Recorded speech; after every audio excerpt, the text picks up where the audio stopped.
வணக்கம் மக்களே. நாங்கள் இன்றைக்கி ஃபங்க்ஷனுக்கு தான் கிளம்பியிருக்கோம். மதுரையில் தான் ஃபங்க்ஷனு. அப்படியே பக்கத்தில் திருப்பரங்குன்றம் இருக்கிறதுனால கோயிலுக்கும் போயிட்டு வந்துடலாம் அப்படின்னு பிளான் பண்ணியிருக்கோம்.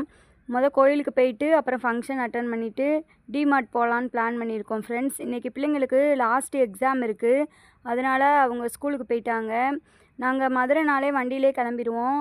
ஏன்னா பஸ்ஸில் போனால் லேட் ஆயிரும், அதனால் வண்டியிலே போயிட்டு வண்டியிலே வந்துடுவோம். நாங்கள் எப்போ மதுரை போனாலுமே திருப்பரங்குன்றம், பழமுதிர்ச்சோலை இந்த கோயில்களுக்கெல்லாம் போயிட்டு தான் வருவோம். ஏன்னா முருகர்னால் எங்கள் 2 பேருக்குமே ரொம்ப பிடிக்கும்.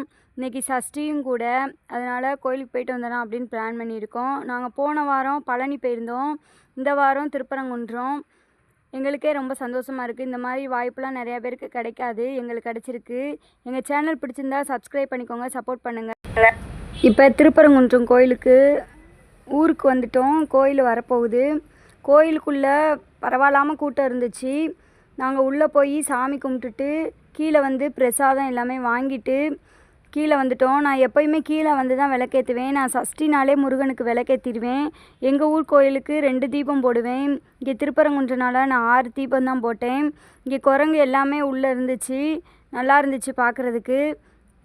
விளக்கு எல்லாமே ஏற்றிட்டு அங்கே கீழே பொங்கல் பிரசாதம் கொடுத்தாங்க, வாங்கிட்டு கீழே வந்துட்டோம் ஃப்ரெண்ட்ஸ்.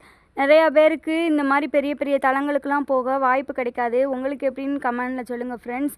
காசு இருக்கும், ஆனால் கோயிலுக்கு போக முடியாது. எல்லா வசதியுமே இருக்கும், ஆனால் போக முடியாது.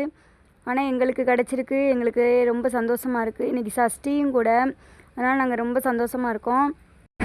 இப்போ மண்டபத்துக்கு வந்துட்டோம். உள்ள சொந்தக்காரங்கிட்ட எல்லாத்தையுமே கொஞ்சம் நேரம் உட்காந்து பேசிட்டு, இது மேரேஜ் ஃபங்க்ஷன் தான். இப்போ சாப்பிட வந்துட்டோம். இன்றைக்கி சஷ்டி விரதனால நான் மட்டும் தான் சாப்பிடுவேன். அவங்க விரதம், வீட்டில் போய் தான் விரதம் விடுவாங்க. இந்த பாப்பா யாருன்னா சரிகமாப்பாவில் பிரதீக்ஷான்னு சொல்லி வந்திருக்கோம், எங்கள் சித்தி பொண்ணு தான். அந்த பாப்பா கூட ஒரு செல்ஃபி எடுத்துகிட்டு நாங்கள் டிமார்ட்டுக்கு தான் வந்திருக்கோம். டிமார்ட் வீடியோ லாங் வீடியோவில் வரும். எங்கள் சேனலுக்கு சப்ஸ்கிரைப் பண்ணுங்கள், சப்போர்ட் பண்ணுங்கள். Thank you friends.